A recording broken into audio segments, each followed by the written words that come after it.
نہیں ہے۔ اس کے بعد چند لوگ قبر میں اتریں، اس میں کسی تعداد کی قید نہیں ہے کہ وہ فٹ ہوں کہ جوڑا ہوں، جتنے لوگوں کی ضرورت ہو اتر سکتے ہیں۔ اور پھر میت کو قبر کے اندر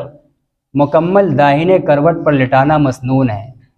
اور دائنے کروٹ نہ لٹانا، بالکل پیٹھ کے بل لٹانا، صرف چہرہ ہلکا سا قبلہ کی طرف کرنا قبر کے اندر، یہ خلاف سنت ہے۔ اور یہی خلاف سنت ہمارے یہاں عام رواج ہے۔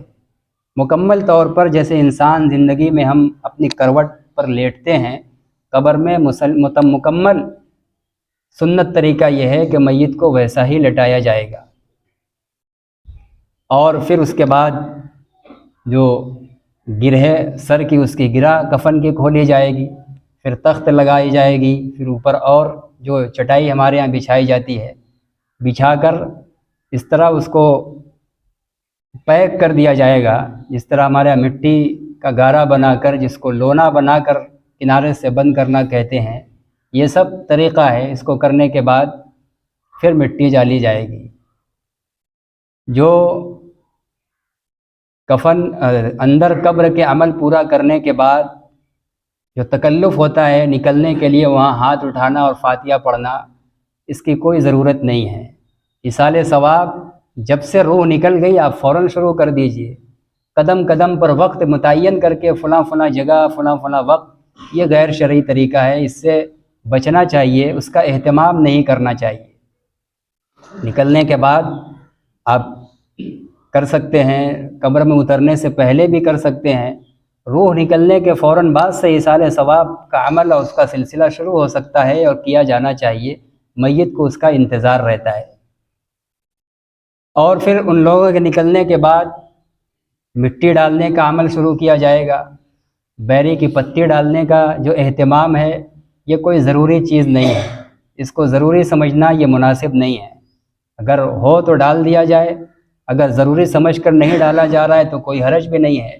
اور اگر ضروری سمجھا جا رہا ہے تو کہیں کہیں اس سے احتیاط اور پرہیز ہونا چاہیے، تاکہ امت کو یہ پیغام مل جائے کہ یہ کوئی واجب اور ضروری چیز نہیں ہے۔ مٹی ڈالنا سرہانے کی طرف سے شروع کیا جائے، پھر اس کے بعد ہر طرف سے دیا جائے، لیکن آغاز میت کے سرہانے سے ہونا چاہیے۔ 3 ہاتھ مٹی ڈالی جائے گی۔ منہا خلقناکم پہلی مرتبہ میں یہ پڑھا جائے، اور دوسری مرتبہ مٹی ڈالنے کے بعد وفیہا نعیدکم، اور تیسری مرتبہ ومنہا نخرجکم تارۃ اخری، یہ پڑھتے ہوئے الگ الگ تینوں مرتبہ ڈالا جائے، اور جتنی مٹی نکلی ہو وہی اس کے اندر ڈالا جائے۔ خواہ کے قبر اونچی کرنے کے لیے الگ سے مٹیاں نہ ڈالا جائے، یہ مکروہ ہے۔ مستحب یہ ہے کہ قبر کی اونچائی صرف 1 بالشت ہو، اس سے زیادہ اونچا رکھنا مکروہ ہے۔ اس کا بھی ہمارے یہاں مستحب والا اہتمام نہیں ہے، کراہت والا ہوتا ہے۔ 1 بالشت کے بعد جو اس قبر کی مٹیاں ہیں اس کو ارد گرد یوں ہی پھیلا دیا جائے، سب کو وہیں تھوپ کر لگا کر قبر 1.5-2 فٹ اونچی کر دی جائے، یہ مکروہ ہے۔ 1 بالشت سے زیادہ اونچائی نہیں ہونی چاہیے، اور اس کے بعد اس پر پانی چھڑک دیا جائے تاکہ بیٹھ جائے، یہ مستحب ہے۔ اور پھر اس کے بعد میت کے سرہانے اور پایتانے سورہ بقرہ کا آخری رکوع پڑھ کر ایصال ثواب کرنا چاہیے، اور اس وقت کچھ دیر وہاں رک کر دعا کا اہتمام ہونا چاہیے کہ اب جب وہ منکر نکیر کے حوالے ہوا ہے، سوال و جواب ہوگا اس سے قبر میں، تو اب اس وقت یہ دعا کرنا ہے کہ الہ العالمین اس کو نکیرین منکر نکیر کے سوال و جواب میں آسانی اور ثابت قدمی عطا فرما، یہ دعا کرنے کی ضرورت ہے۔ اس طرح کرنے کے بعد میت کی تجہیز تدفین سارا عمل اب مکمل ہو گیا۔ اب پھر اس کے بعد اب انسان ایصال ثواب ایک شرعی حکم ہے، شریعت کے اندر ثابت ہے، اس کو انکار کرنے والا گمراہ ہے۔ مردے کی طرف سے کوئی نیک عمل کر کے اس کا ثواب پہنچایا جائے، صرف فرض نمازوں کا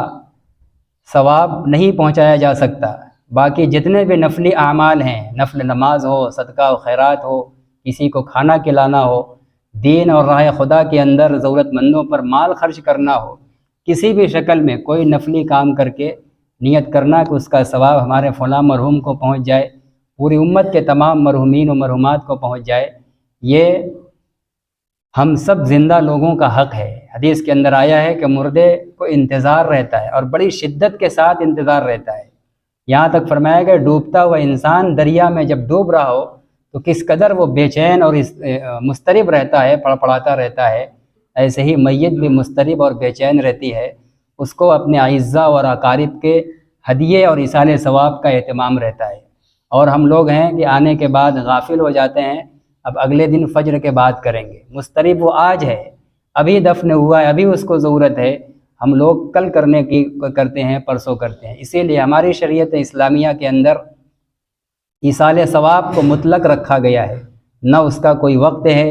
نہ اس کا کوئی دن ہے، نہ اس کی کوئی تعداد ہے، جب چاہے جیسے چاہے ٹہلتے پھرتے اٹھتے بیٹھتے انسان اپنے عزیز و اقارب کو، پوری امت کے مرحومین و مرحومات کو ایصال ثواب کر سکتا ہے، اور اپنی زندگی کے روزمرہ کے معمول میں انسان کو ایصال ثواب مردوں کو کرنے کا عمل اپنی زندگی میں شامل رکھنا چاہیے۔